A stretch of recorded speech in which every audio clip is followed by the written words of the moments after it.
Hello and welcome to the Philippines. I've changed the focus of this video because of some changes I've had at the condominium I'm renting at and management changes and just how it can affect your stay, good or bad, indifferent.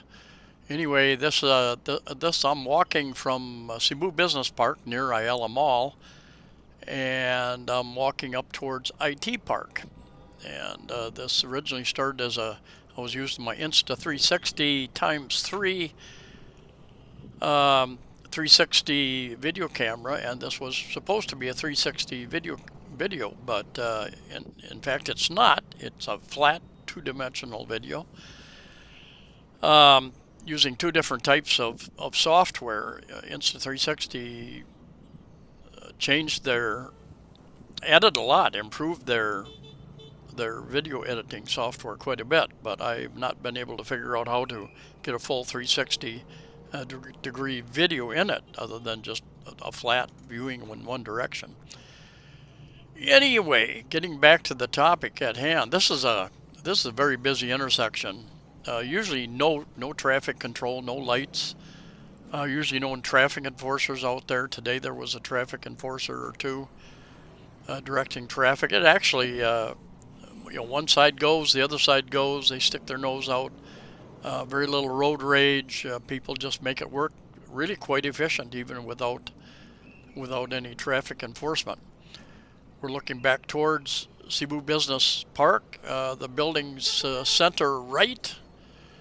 You've got Mandarin Hotel. Some of you've stayed there, and just further away, you've got the Quest Hotel.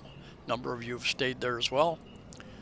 Anyway, getting back to the topic again, second time. The condo I've lived in 3 years, and now I'm going to extend my stay for another year, 4 years.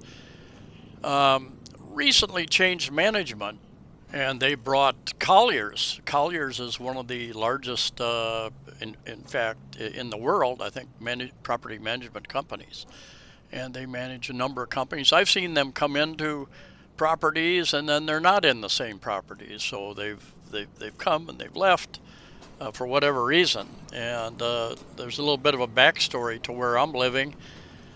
There's been a little bit of a conflict between the owners, the association owners who own the condos, and the owners of the property here, and the association group voted in some people who the I believe the owners didn't approve of. So they decided we're going to bring in our own management company, and the heck with you guys type of deal.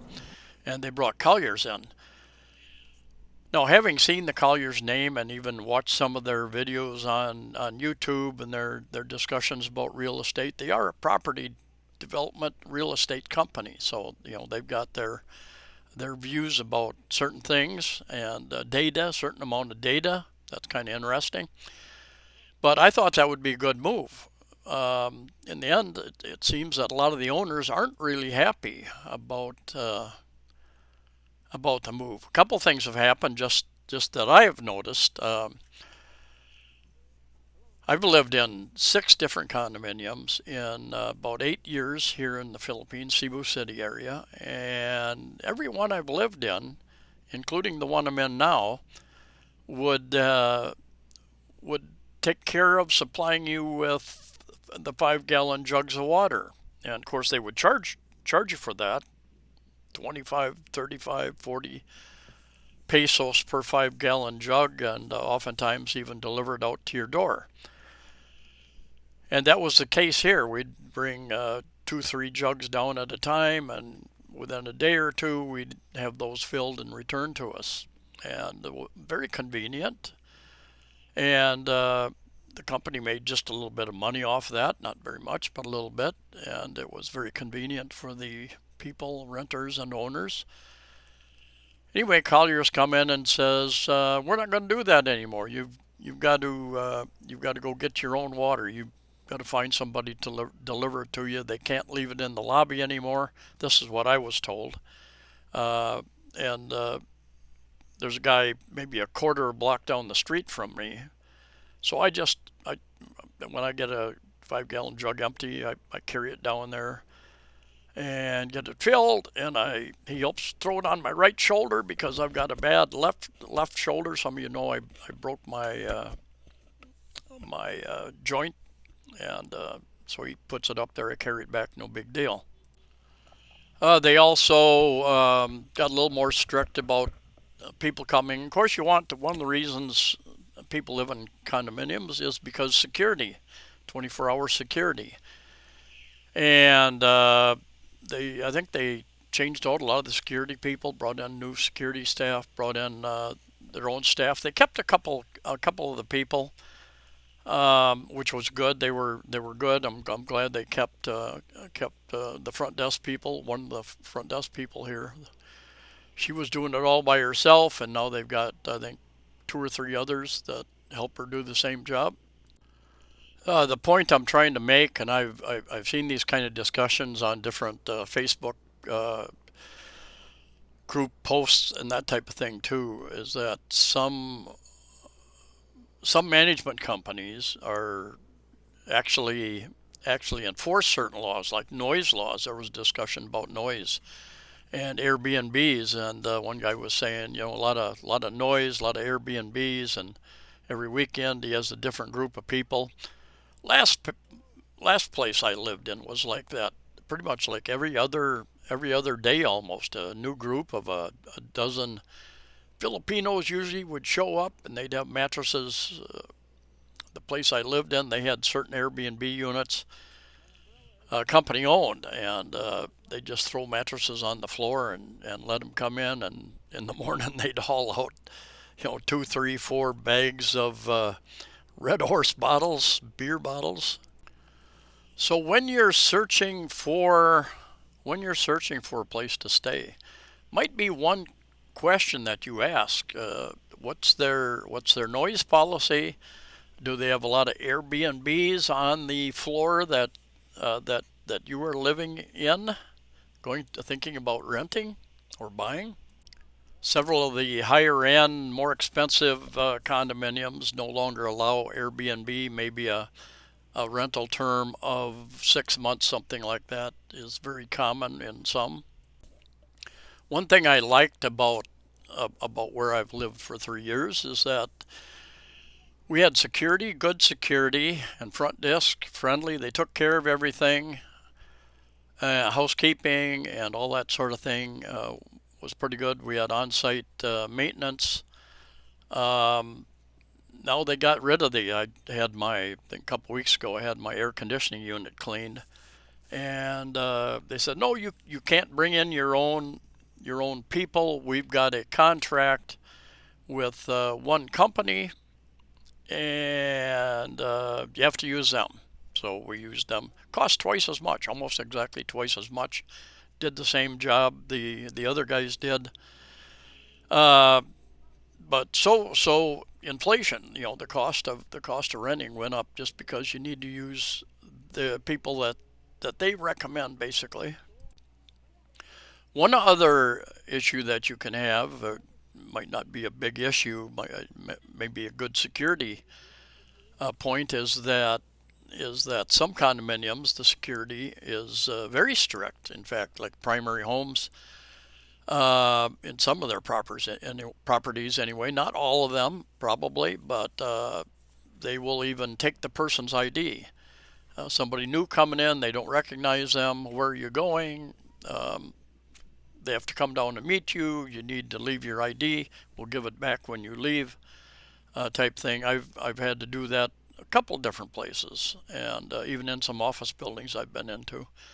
No big issue. One time I forgot to turn in my ID, my badge. They gave me a badge, and I left without getting that, so I had to go back the next day. I picked that up, just that minor little detail. New condominium going up there on the left side, under construction. The one way there in the distance, that is Avenir. Yeah, Avenir. I did a video there when it was still under construction. One of the few places that I was allowed. They gave me a hard hat, and they allowed me to go up. and do some videos while it was still under construction. They've got a rooftop type area up there now. I need to get up there one day.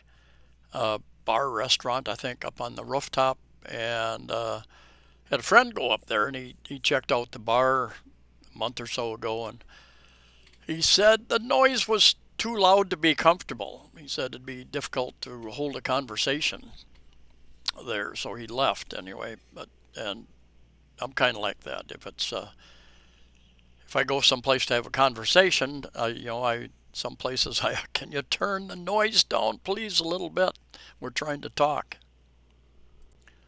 Something else happened here. About a month ago too. My friend went to Thailand for a couple months, and he had accumulated a few things, and he didn't want to take them with him, so he left them at my place.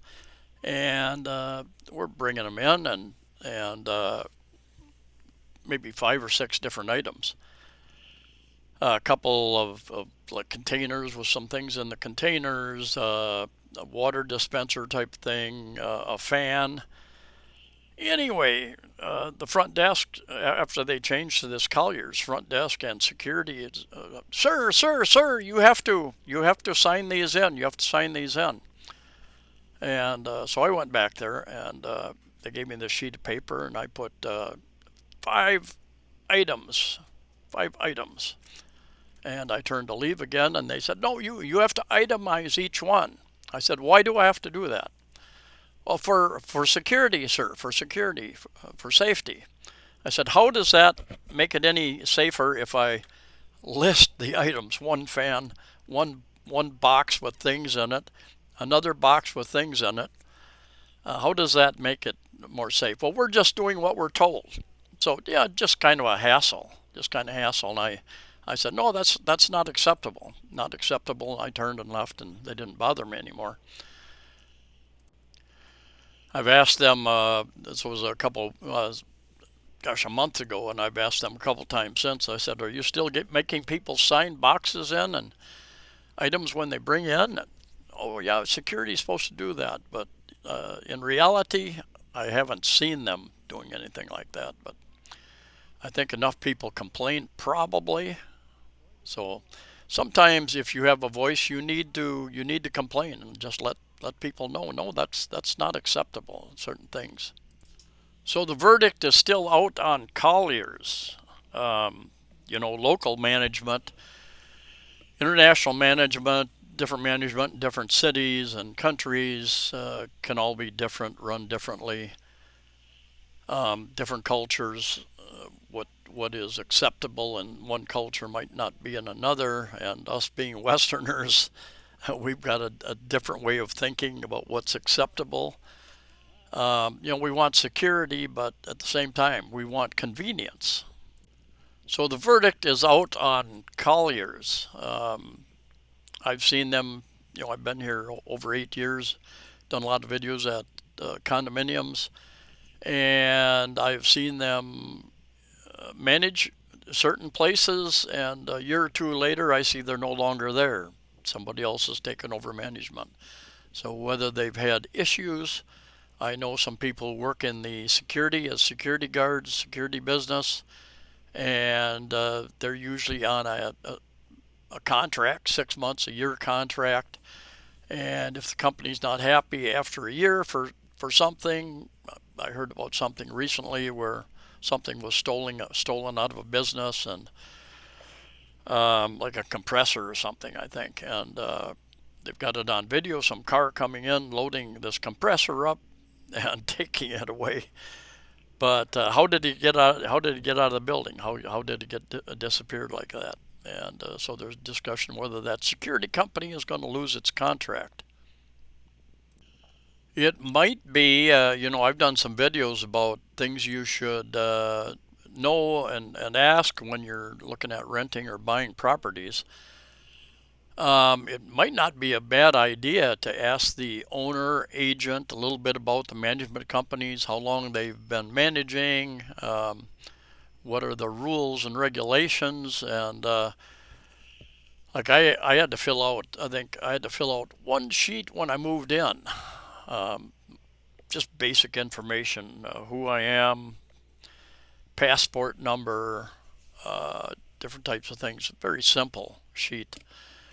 And they didn't ask for much else. Even the lease, I've signed 3 different leases, and I'll do a video about leases soon. But the building has its little rules and regulations. It would be a good idea for you to get a hold of those and understand what they are, as well as the lease that you're signing. Read over it carefully, and if you disagree about certain things, what you might have to pay for, have that discussion with the owner or the agent before you sign it. If I would go straight ahead, I would run into Gaisano Country Mall, another, I don't know, mile or so, a couple of kilometers. I'm going to take a left here and go down a block or two, and there's IT Park. Going to go into IT Park and going to meet somebody there. Anyway, thanks for coming along. Safe travels. See you next time.